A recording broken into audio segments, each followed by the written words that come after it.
So let's pick straight up where we left off. You had been called to go to a different country. Let's dive straight in on where and what it was like when you received the news and the journey up to arriving in this land that, if anyone was listening to the last episode, you'll know where she ends up. But let's hear it. So you were called. Yes, I was called. Yeah, I had the secret call. And at the time, I can't remember if I said, but I went home for the first time for the millennium, for the 2000, the start of the world-changing time from the 1990s to the 2000s. So I went home for the first time after my training, basic training and stuff. I went back home to spend time with the family, and it's there I received the call. So you'd only just got back for the first time? Only got back to Trinidad for the first time. And was it a letter, an email, a phone call? It was a literal phone call, and Mummy answered the phone. And what did they say?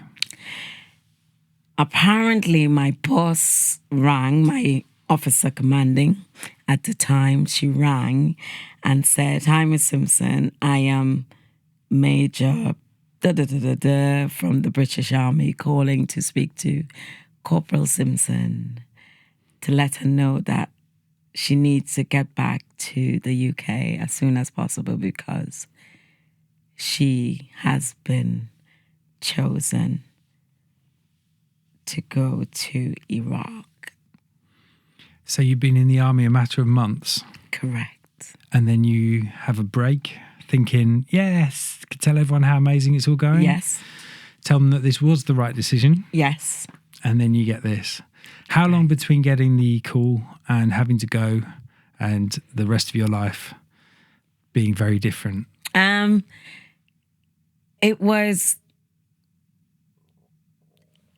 unchangeable in the sense of when I got back, that morning I decided to go for a run on the beach. It was just so beautiful. And she was waiting for me. She's never up that early, especially when we're on holiday, and she was waiting on the beach for me to come back. And I saw her face, her parents just changed. Mm-hmm. It looked like she was crying. And then she was like, "Maurillia, you gotta get ready, hurry up and get ready because your boss called." I went, "What do you mean by my boss called?" She went, "Who is your boss?" I said, "Well, the British Army." And she went, "Well, your boss called." I went, "Are you joking?" She went, "Does this face look like I'm joking?" And that's when I knew that something was really, really up, and I was like, oh my God. I said, "She's not kidding. How could they ring me in Trinidad when they know I'm on holiday?" For the first time after after all this time of training and getting, having my career and starting out and, Your first break. First break. So how many days was it? And then when they called? The holiday was for like 3 weeks. And how far into it were you when the call went? I was like the second week, so I still had a week to go. Okay. And did they let you finish your last week or did you have to leave straight away? I did try. They wanted me to leave straight away. Mm-hmm. I did try to get flights, but at the time, I already knew where I was heading. And me seeing how much it devastated my surrogate mom, I decided, no, I'm not going to just leave her. So you waited the final week? I waited the final week. And did you fly straight or did you go back to England first? I came back to England first, and then I connected and I headed out to Germany where my training was. And how long were you in Germany? I was in Germany for at least 6 months. Okay. Training. And you knew exactly the combat that you were going into, or was the combat changing all the time? It was changing all the time. So what kind of training was that you were doing in Germany? Oh, it was everything. It was from warfare, from nerve agent, from you know, episodes of being a prisoner of war, if happens, maneuvers that will teach you how to think off your feet if you had to, not stick to routine as in war scenarios. So yeah, it was a massive 6 months of changing for my life. And were you watching the television at the time, seeing what was actually happening in Iraq at this time? Correct. The news. And how did that make you feel? Oh my God. All I was telling myself is that I need to be equipped enough to go safe and come back safe. Mm-hmm. That's all I was focused on, because I need to come back to my family. I need to be able to come back to my family. That's all I wanted. And did the people around you have a similar attitude? No, it was mixed attitudes around me, because some of the guys went on different tours before, operational tours before, and then some, like me, was their first ever operational tour. So it was really, really mixed. You know, the ones who traveled on tours before were trying to, you know, as best as they can, express what could happen, what might you expect, you know. But it was the first time that war had been declared, and it was, in all the years since World War II. And this time, were you beginning to build good friendships with the people that you were training with in Germany, or how were friendships? It was another mixed bag, because everybody was more concentrating on their own training and their own sort of mindset at the time. And I was just concentrating on the family and me. The family and me, because remember, by this time I've just left them. So that, you know, and I left them knowing that the next place I was going to end up was in Iraq. So counting down the days to Iraq, you knew when you were going to be leaving? Yes. So as that day approached, was that one of excitement where you were thinking, I can't wait to get there and put this training into practice? Or was that days thinking, this is getting close now, this is getting scarier as it gets closer, or exciting? It was both at the same time, if it could have happened, and it did happen. Because in the back of my mind, I was thinking, I've just left the family. They know exactly where I'm going and where I'm going to be for the next 6 months. And then I'm thinking, I'm coming to the end of this training, the training that has hopefully prepared me to go into this place where the unknown is so much at a very high level. But yet still believe that whatever I have trained for in this time would give me enough to be able to come back safe. And did any of those people go with you and remain with you while you were there, or did you then all go separate ways as you went? Some of us remained together, and then some of us apart in different places, different locations in Iraq. And those people that you went with, you would have known that you were going to be staying together? Or did you only find out you were going to be staying together as you approached the deadline of going? We only knew that we were going to be staying together as we got there. Oh, okay. As we actually got there. So you weren't sort of forming bonds of knowing we're going to need to cover each other's backs? No. None of that was known? None of that was known, no. So then take us to the day when it's now Germany's coming to an end. How did that end? Was that a sudden end, or did you know 6 months, then go? It was literally 6 months, then go. Because at the end of the 6 months, we found out on the same week that it was going to end who was going to be traveling on the first flight, second flight, third flight out.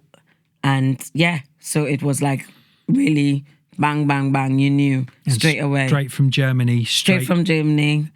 And In the coaches, the morning, you got up, loaded your vehicle up, got to the airport, Bryce Norton, and then, yeah. And what do you take? What do you take somewhere like that?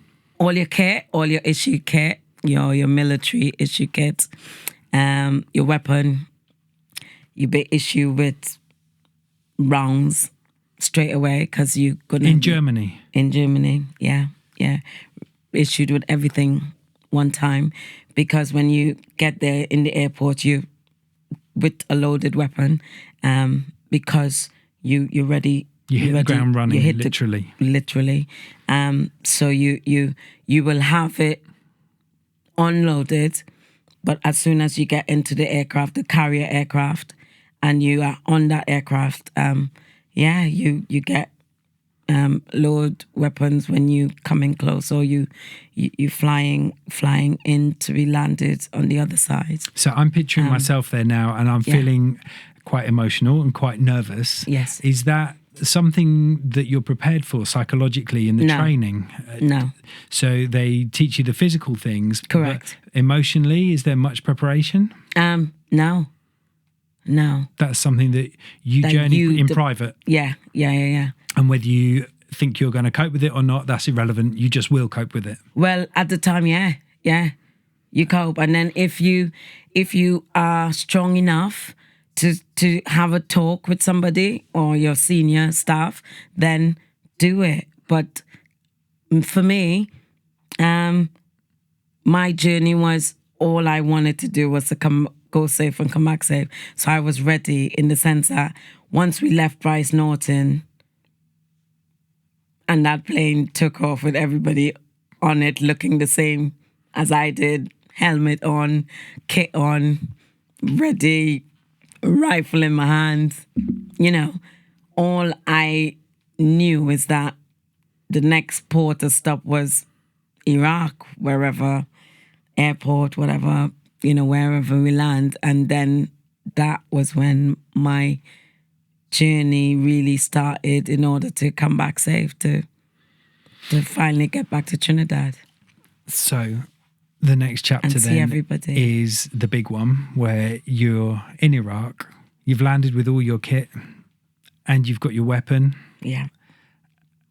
You go and meet your team that you're going to be with. Yeah. And what's your first mission? First mission was to build up the home base, the headquarters of where we would be living. An internal, so you've brought some stuff on the plane to help build this up, or is it things you're picking up on the ground? No, things that we're picking up on the ground, and we are to provide protection, cover, workmanship. So we'd be changing shifts on who would be working, doing different works like that, as well as working with the locals. And how are they receiving you? They're really strange, because as a woman, a female, black woman, it's not normal for them to see a black female soldier do exactly the same thing as a man. In their culture, the woman is, just for babies and the house and the home and, and to see a black woman, not white woman, but a black woman between the white guys doing the same thing, dressed the same way, yeah. And do you build relationships with any of the locals, or was it just you could tell from their looks? You had to be very conscious of and what was advised is that we don't do that. We try and keep it professional as much as we can, just in case, because it was renowned to know that some of them didn't want us there at the time, and then some of them were trained to make us feel comfortable, and then be trained to kill us and blow us up at the same time. So it was advised not to be too friendly.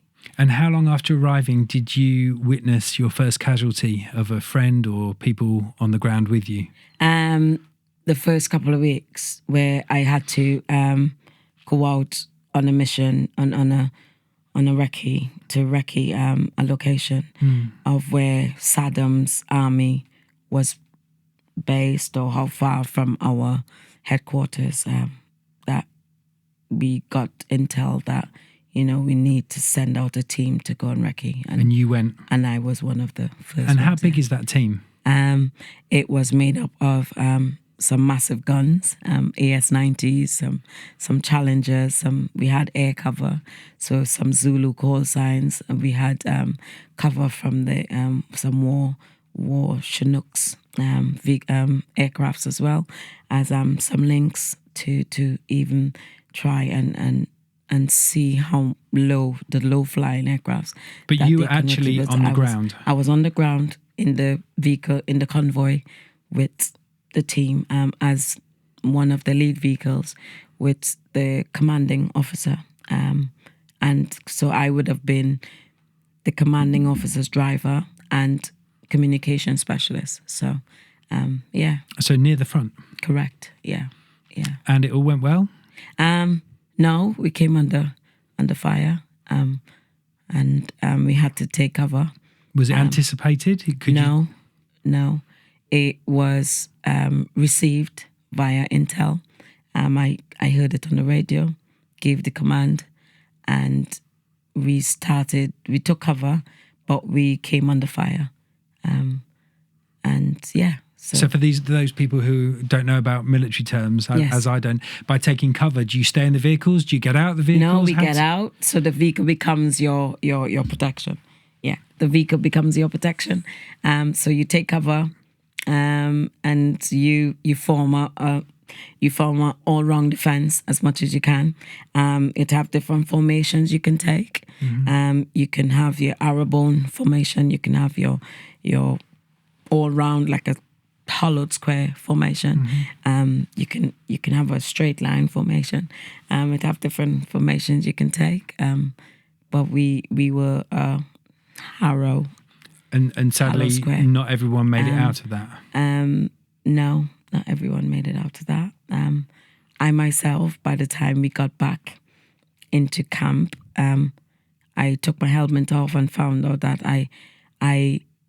how I recalled it, sounded like if they were pelting stones at the vehicle. And it's only when I reached back to the headquarters and took my helmet off, I realized it was actual rounds that I was taking on. And I had seven holes in my helmet. So personally, you were hit 7 times in the head? In the head, and yeah. From the enemy? From the enemy, yeah. Within 3 weeks of arriving in Iraq? Yes. So then you didn't make the full reconnaissance trip. You then would have turned around and gone back eventually? Correct, yeah. And who makes that decision that, okay, guys, I think it's ready to go back? Or do you just sit it out for as long as you can? Well, because that was an extensive period that we were out there for. So it took like about more than 10 days we were out on the ground when it should not have been that long. Okay. That was more of an extension, which we didn't plan, or we didn't know. We got the intel that Saddam's army was approaching us on our route, on our recce. So we had to then do an evasive sort of plan of protection for ourselves against Saddam's army.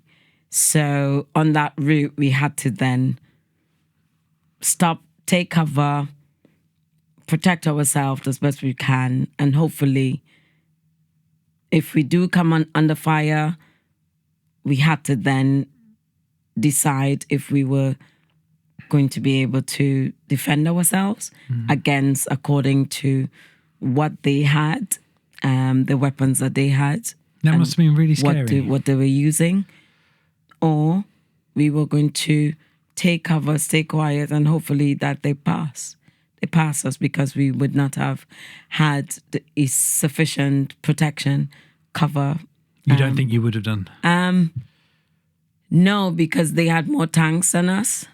Okay. At that recce, we didn't carry because it was supposed to just be a routine recce of the route, knowing which routes were safe, making sure checking, and we were given the detail of checking a certain amount of miles or a certain amount of distance, and after that we were just going to turn back and head back into headquarters, head back to base. So the mere fact that in the middle of the journey we came under attack, that wasn't supposed to happen. So we had to then stay out longer than we thought. So it was days. You were and out weeks. for days? We were out for, yeah. And you'd taken supplies to last you how long? You normally take supplies to last you at least 3 to 4 days, at least. And how long were you out? For about 7 to 10 days. So you were running out of supplies as well? Well, when you come under, things change and you just make do. So you share around, you share rations, you know, the only main thing that you make sure that you do consistently check is you know, your replen of ammunition. Ammunition was the main thing. You check your gear, make sure your gear was fine. You know, you just made sure that you had enough to, but with rations and food, you just share among each other to help out if you ran out or if you were running out. But then after that time passed, we got the clearance from the tanks that went to recce to see how the distance that we were, and then we just turned back, because then if we had stayed out any longer and pursue the recce route that we were supposed to, then we would have been having to get replenished everything, ammunition, food, kit, vehicles would have needed, you know, servicing and to get back out on the road again. So we turned back straight away. So you turned back and you went back and to base, yeah. You came back with the news that you'd been shot in the head 7 times. Well, I took the helmet off and I saw 7 holes in it. But you were fine. I was okay. I didn't realize that the stones that were being pelted, or the stones that were sounding like if they were using stones, were not stones. They were rounds. They were ammunition rounds coming off of the vehicles at the time. But I only realized that when I got back to base and I took my helmet off, and then I had to go and change my helmet. And you said not everybody came back from that trip? No. We lost a couple guys. They got shot. And had to be casevaced out. That must have been really traumatic for you on your first trip to have that happen to people that you'd come to get to know. Yeah, it was daunting, and the fact that I think that was when reality really hit, that it is a war zone, and yeah, it's actually life and death situation. So it kind of shocked me more into the reality of how much I just wanted to, if ever it happens again, to make sure that I keep myself safe, as well as much as I can in my capacity, keep everybody else around me safe in order for me to get back. So you're back at the base, and obviously quite an emotional time, sad time for the losses. Had some space. As they call it, I had 12 hours on forced rest, as in not to be disturbed because of what I went through, because of what I experienced on that first rest. 12 hours they gave you? Yeah, just 12 hours, yeah. Not 12 days? No, 12 hours. 12 hours. And after that, it's business as usual? Business as usual. Back to go out again, yeah. Okay, so basically a night's sleep you got? Well, okay. 12 hours. And then things continue and continued as normal. do they send new people to replace? I don't understand how the army works. So when you're down several people, Yes. you can't then go out again without those people. No, so they those take people are they replaced. they are replaced. They get it from another squadron, another unit that is with us. They just send to say, well, okay, cover soldiers. Obviously qualify the same way, doing the same trade, or if we just need servicemen and or women that we need numbers, as in to actually be a co-driver or somebody to assist. We do have that. So we do get that. Did you make some good friends? I made some good colleagues, made some good colleagues on the journey. Yeah, I did. And would you ever be in touch with them now and talk about those times? No, I wouldn't readily do it. But if we do meet up, like for instance, recently, I met a service personnel who served the same camp that I was just before I did my third tour, my third tour, and we literally just met that we were on the same camp together, and we served for 2 years together on the same camp, and we didn't know each other were there. So life becomes normal, but you're in a completely different land in the middle of a war zone. What is normal life like when you're there? They would say, you shit, shave, and do the business. That's what the terminologies were. You shit, you shave, and get on with it, and just remember your training. Remember, it had days where obviously you do different things. You had different roles to play. It had the days where sometimes I wasn't out in the front line, but I was in the upstream, the communication headquarters, where I was tagging on the radio, getting all the informations of the guys that we were losing, the guys who got injured, and the amount of casualties we were expecting for the hospital, because again, it had where I had to report to the hospital or report to the officers in the HQ, in the HQ, the headquarters, of how much we are expecting to come in from different campsites, different headquarters around, because remember, you're talking about thousands of us are out there, but at different locations. And if we are the base that has the actual hospital that our soldiers need to come to, that means I have to report how much casualties are we expecting, how many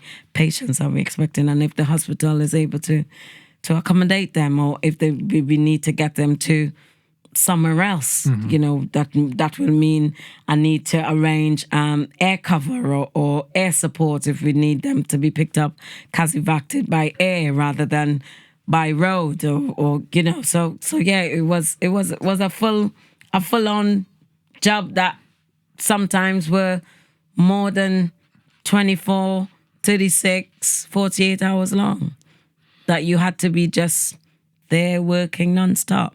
I mean, you had teams coming in to change you after sometimes every 12 hours on the radio. But however, sometimes because of what's going on at the time, if we come under, say the headquarters base came under attack by rockets and by, different explosive devices, you had to be on the air, you had to be there. So sometimes you'd be working 48 hours on a stretch because of what you coming under attack. If the base is under attack, no one can move. You gotta stay covered. You gotta wait until air support, or you gotta wait until you get cover from ground forces coming on with the ground attacks to locate. You gotta listen out for whatever information is coming in to send out to the teams, to say, well, this is the grid reference where the enemy has been located, or this is how far they're shooting from, or this is how far they're attacking us from. And, you just gotta stay on it all the time, but yet still take cover, yet still stay safe, yet still hold on to, you are going to get back to Trinidad. I'm going to ask Hopefully. two questions. One of them they're both about having dreams. Yes. When you were out there, do you remember any of the dreams you had? And then the second question, now, do you ever dream about that period of your life? So the first question, do you remember any times lying in your bed in the middle of a war zone, what you dreamt about? No. All I remember is I knew being a soldier was all I wanted to do. I didn't think of a war zone came with it. I didn't think that fighting came with it. I didn't think that life-changing experiences came with it. All I knew is that the dream of being a soldier was all I wanted to do. And then looking back, how does that feel now? Looking back, now I know that at the age of 7, just having the dream of seeing the soldier, the little Maurillia, wasn't all that dream held, or it's held at the time. Because I think now, all Maurillia, looking back at young Maurillia having that dream, I guess at 7, that was all, I guess, my brain or my capacity of vision at the time was able to just see the soldier Maurillia, not the dream that the soldier Maurillia would have experienced afterwards. So you were out there fulfilling this dream. Yeah. And you're living the life that you lived out there, and then it suddenly came to an end. Yes, it suddenly came to an end. Are you okay to talk about what happened then? Yeah, I'm okay to talk about it. It's that first tour then propelled me to do 2 more. And yes, I had further personal experiences,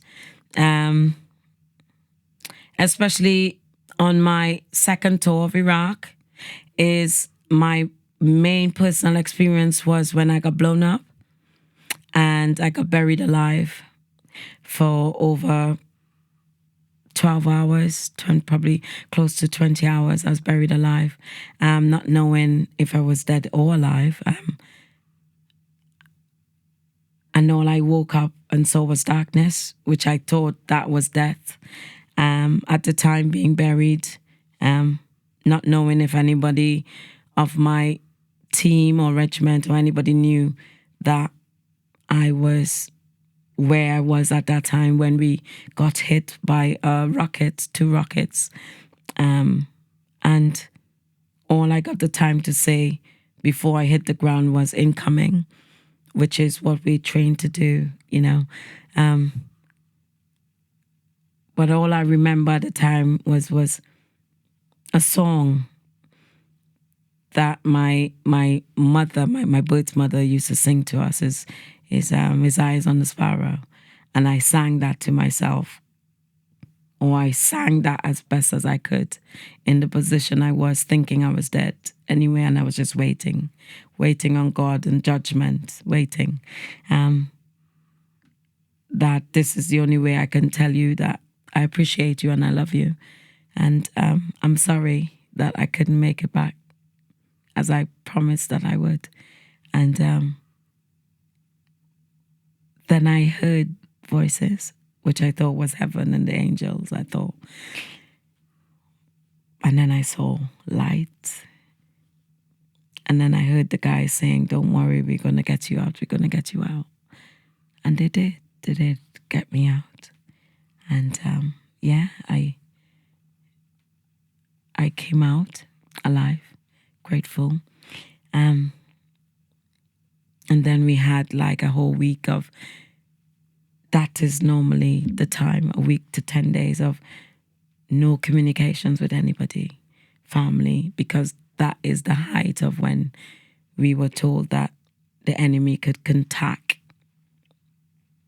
or they have developed their strategies of learning how to transmit and intercept responses and connections to families abroad.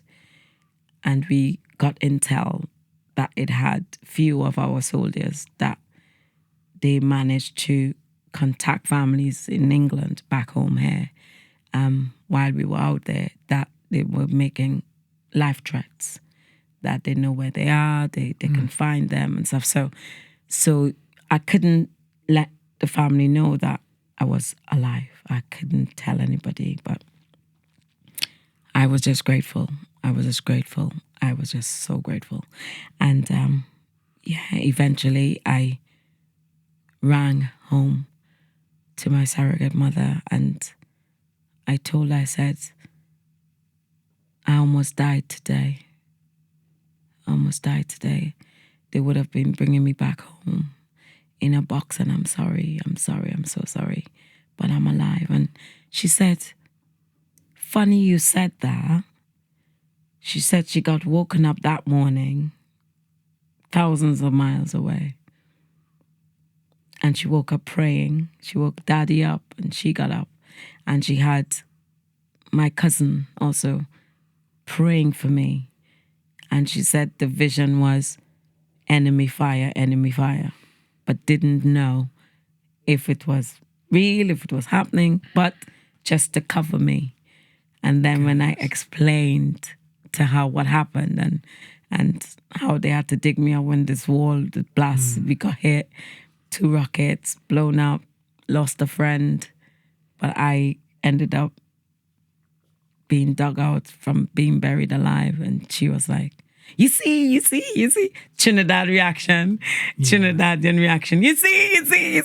Why you didn't go to England and just do knitting or working in an office or something like that? Yeah.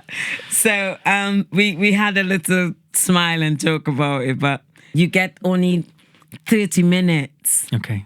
So by the time I connected to Trinidad, I only had like 15 minutes left of obviously the distance, the time, and the signal as well. So and then it just counts down as soon as you connect. But the difference is when you ring to England, you get 30 minutes. You get a full 30. Yes. When you ring to Trinidad, you get 15. So it's already, by the time it reaches to Trinidad, the signal reaches, that's it. You've already lost half your talking time or half.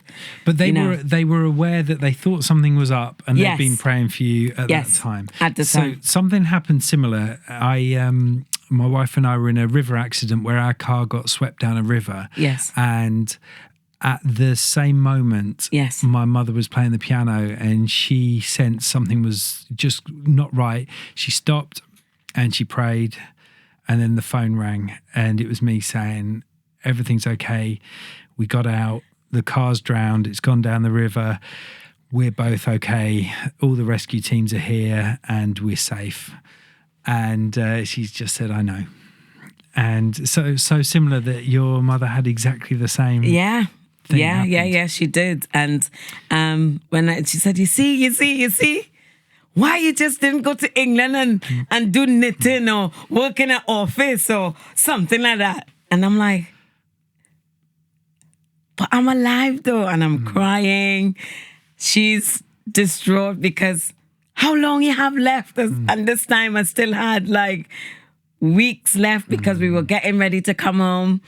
The 6.5 months had up and we were getting ready to come home, and then this happened. And that's the second tour? That's the second tour.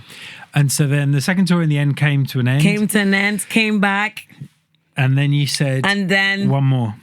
And then they said one more for Maurillia. But this time it was more of a rebuild. Okay. To rebuild Iraq, work with the local Iraqi forces to teach them, to train them, to develop them, give back more, Is Saddam Hussein alive at this point? Correct. He's still alive, right? Yeah, but arrested. They found him, got him, he has been arrested. So yeah, so we were there now saying, okay, time to rebuild. And you started to rebuild? Started to rebuild, trained, started working with the locals more, hiring them more, giving back more. So trying to build more schools, houses, And what was the relationship like? They still can't get used or couldn't get used to a black woman doing the same thing as a man.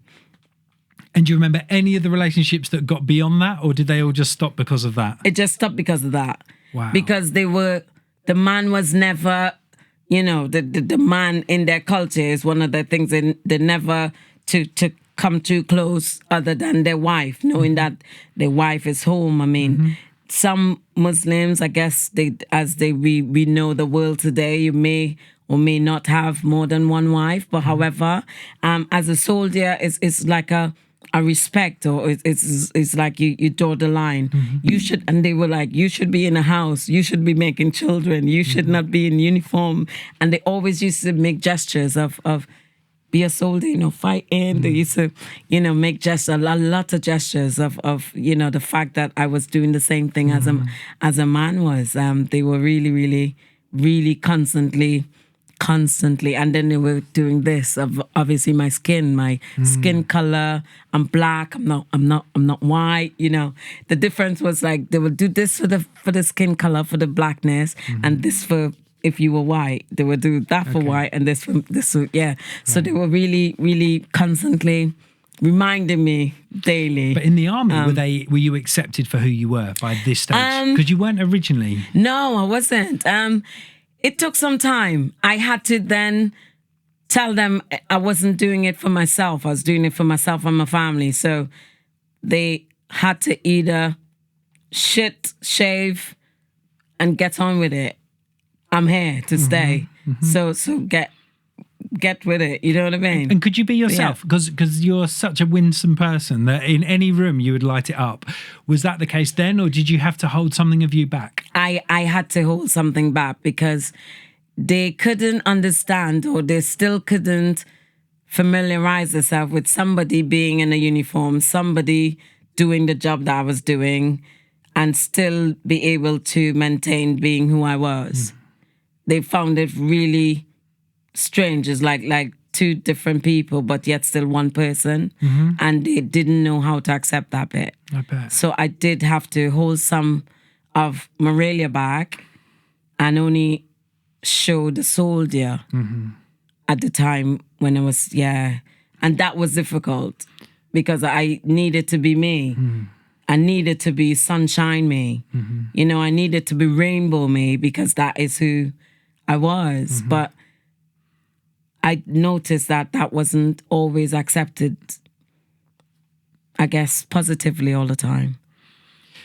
So you remained out there and the third tour came to an end. Tell us about the end of the third tour. After 9.5 months, it was successful. Yeah, successful. I felt like if everything that I went through, being blown up, shot at, buried alive, it wasn't all in vain. That I felt that no matter the fact of the first initial order was that we are going to stop Saddam from murdering, castrating, shooting, stoning women. We went to give back and protect the society, despite the political aims of oil or massive weapons of massive. That was what was said. However, my main focus as the soldier on the ground was to go protect who I was going with and to make sure that Maurillia was going to come back safe to the family in Trinidad. That's all my focus was. And for me, those 3 or say 4 main aspects of driving through minefields, being shot at, being blown up, buried alive, was all worth it because I felt like I gave back. I gave all of Maurillia, Sunshine Maurillia, Rainbow Maurillia, Service Maurillia. I gave everything truly, and what I gave, I was proud to be able to give that back, for sure. So talk us through from then, the end of the third tour, up until today. Oh my God! You're not still in the army? No. When did you come out of the army? No, I came out of the army in 2013, November 2013, after 13 years of service. And prior to coming out, I was getting ready for my fourth tour. Mm-hmm. But this time for Afghanistan. Afghanistan had kicked off, and I was getting ready to go to Afghanistan. But I got into a massive accident while in training that caused me physical damage.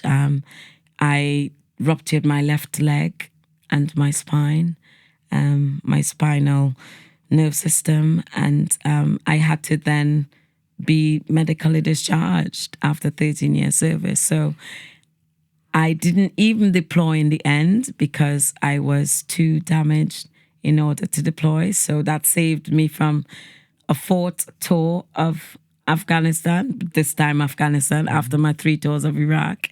Mommy was happy. Surrogate mommy was happy. She was like, this time, I don't think you would have survived. This time, I don't think I would have had anything, to even bury if you had gone. And so she was happy. Do you feel the same?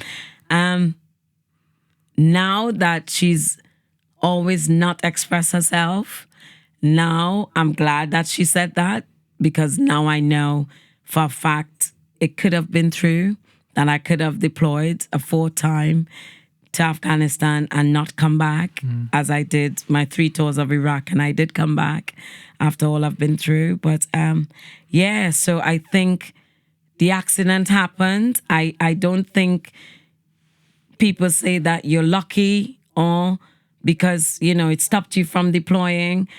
But I don't see it as a luck. I see it as I could have been dead either way, because the way the accident happened, it ruptured my left side of my body, my leg and my spine. But when I woke up, or I came to, my head was at the front, underneath the car, the in front of the tires. So I could have died with a massive head injury anyway. Whether I had deployed, nobody knows today, because I never did. So I'm just grateful. Because when they say you're lucky, but you didn't deploy, I said, but I got in an accident. I didn't see the accident happening because I was getting ready to deploy. And it's like, the same but not the same. But then I had a recovery to look forward to, which wasn't in the cards. The recovery that I blamed myself at that time. Okay, so the mood has changed a bit now. So Yes, it has. You'd had an amazing time and you were ready for your 4th. Were you quite excited to be going back for the 4th time, for the 4th tour? I was actually, because promotion had happened. Right. So it's not to say that in those first years of service, the 3 tours that, people would say, it was extensive tours as well as very impactful tours. Why would I want to go back after in every tour that I've been to, something happened to me? But yet still, for me, it was like, but the grace of God, but the protection of God kept me. And he promised he would keep me again. So I was training a bit different because it's a different country. It was more intensive because we definitely have more losses in Afghan than we had in Iraq. And that is worldwide, as in other countries as well, the US as well as the Italians, who was serving with us at the time, going through Iraq over the years, and also going to now Afghan kicked off with the Taliban, and it was just like a different Muslim setting, really. In Iraq is the Shiites and the Zedites and those ites, but now on the other side of the country or the world is the Taliban, the different types of Taliban, and they come from sort of a similar, the sheiks and, but it's Muslims, but, it's like a different remake out there. So you said that you felt like you blamed yourself. Yeah.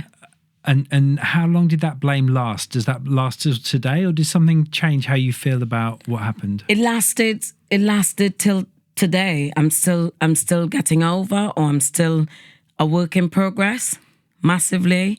And this is mentally, physically, and emotionally, because I felt like a failure. I felt that I didn't manage to complete my service, because my service was supposed to be 22 years and more. I only did 13. Financially, I wanted to be in a better position for myself and my family, and in my achievements, as in physical achievements, as in, putting myself in a better place of housing and lifestyle. I wanted to be in a better position for myself and for my family.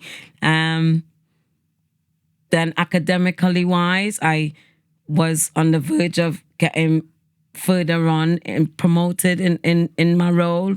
I got up to corporal, but it was my year of serving time that potentially, I could have gotten up to sergeant or warrant officer. So I was looking at prospects. I was looking at progress. I was looking at development and how much I had given to my 3 tours of Iraq. I was thinking I was going to get the same opportunity to give to Afghan and myself and the family. So it was the same trimester, but yet still on a different, just on a different journey, not Iraq, but Afghan, so I was looking at doing that. But then the accident happened. It made me disabled, which I didn't associate myself ever to be with that word disabled, or have a disability, or not being physically capable to do certain things. I never saw myself like that, or even imagine that one day I would be like that. But today I am. And the regret and the blame came with not getting the support from the army, that they never supported me medically, emotionally wise. They never did. For the last 10 years, I had to battle housing, being homeless, sleeping in my car. I had a lot of mental issues, which I didn't know that I had. I just thought that I got tired physically and just didn't want to live. I wanted to die. I planned my own suicide. I rang and told mom and surrogate mom and dad that, I'm ready to die. I don't want to live anymore. You guys deserve better. I deserve better. I just got physically drained and tired and planned it all. And I jumped off of a building where I used to live before, where I lived in Stratford, in London. And I jumped, closed my eyes and gave up the ghost, as I say. And the next time I opened my eyes, I was back in my balcony, crying and weeping my eyes out. Explain what happened there. I don't know. It's still a mystery to me today. I jumped off. That's the last thing I remember doing. And yet you woke up on the balcony. In the balcony. Back in the balcony. Jumped off. That I thought I jumped off. And woke up crying. And what do you feel changed emotionally from that point? Because your journey from 2013 till then had clearly been one of decline. You'd felt more and more blame, and you'd felt let down Yes. And you felt a bit abandoned. Yes. And then you got to the point where you didn't Felt want like to a live anymore. failure. So the 13 years before, everything was, I was living the dream. Yeah. Maurillia was the dream. And then now That you've had soldier. this... But from 2013 till today,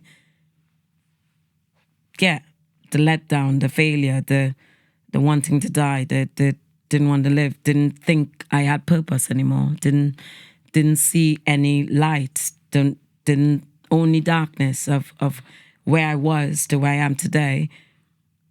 Then the doubt started to happen, and really listen to what my mom used to say, or still tease me. Why didn't I just come to England and do knitting or work in an office? Why did I want to have that dream? Why did I want to be that soldier? Why? And then the whys and the whys and the big whys started to happen continually. So do you feel, just to go back to the balcony incident, do you feel that that was an encounter with God where you were rescued? Do you feel like that was, your brain had got to a dark place where you can't perceive what could have happened? Can you talk us through what changed on that day? Or did nothing change? Do you just feel that that was a moment of grace, of rescue, of... Can you talk us through that day? That day, I don't know why, up till today, why he did it, why he saved me. So you believe God saved you? Yes, I believe God saved me. Why, I don't know. I can think that he's not ready for me yet. I can think that I still have a lot to do. Like, for instance, what we're doing now. Sharing my story to the world. But yet still in myself, in Maurillia, I look back and we're talking about now, and I'm seeing it. I'm seeing me jumping. I'm seeing me leaping off. But yet still, when I open my eyes, I'm seeing me back in the balcony.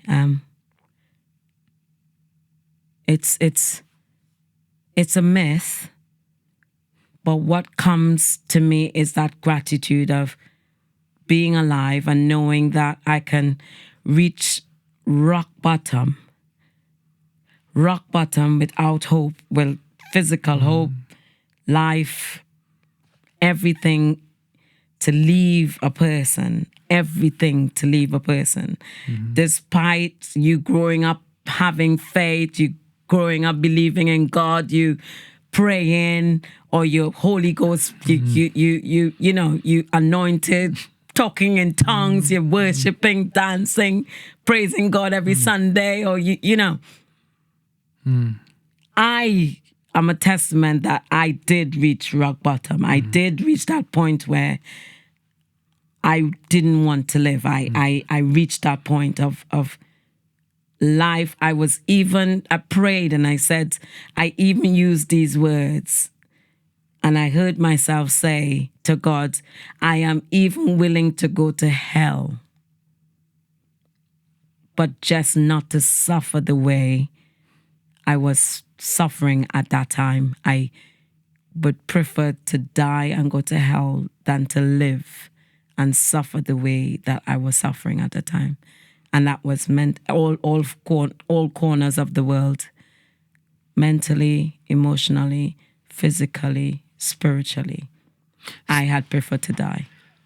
So most people wait until the happy ending and then they can tell their story. But you're still on a journey, and you said earlier, I'm still on a journey since 2013 to now. Yeah. It's very brave when people are on a journey to be able to tell a story, because people like to share their testimony. Yes. When they can say, and look at me now. And what you're doing is bringing hope to hundreds of people who will watch this and see that there is still hope, and it's not a case of waiting till one day in the future when everything's perfect. No. But you found hope today. Yeah. So how are you living today? How are things now? Today I'm going one day at a time. I have learned, I have sought help, which I didn't know that I needed help. But when I reached that point of rock bottom, of darkness, that place of no return, that place of hell, that hope has taught me that it's okay. It's okay to ask for help. It's okay to say that I need help. It's okay. It doesn't take anything away from you as a person, the sunshiny Maurillia, the rainbow Maurillia, the blessed Maurillia, the singing. No, it takes nothing away from Maurillia, who she is, to say that she needs help or you need help. It's okay. It's okay. So if you were speaking into the camera now and were to say to somebody who was in the position you were in 2013 or over the last 10 years, what message would you say to them? The message I would say today is... And maybe say it to the camera. Today, the message is that no matter how low you get to death, no matter how low you get to life, once there is life, there's hope. That hope could be any speck as a grain of salt that there may be in your world, in your life. Know that there is hope. Well, this has been quite an adventure and quite a story. And thank you to those of you that were stuck with us from the beginning of episode 1. Thank you. And I'm sure there is so much to come. There's the singing that is going places. I know which it is. Yes. And plenty more conversations, and you've got so many more stories. We've done the quickest whistle-stop tour of so many years. Of so many years, I know. We jumped big bits in it, but I wanted to make sure that it was all within these episodes. And absolutely. I appreciate your honesty and the ability to communicate what has been an amazing journey, but one that's got so many difficult bits, and it means so much to so many that you can share that. No, thank you. No, thank you. Thank you for having me, and thank you for listening. Thank you for listening. Thanks. Thanks.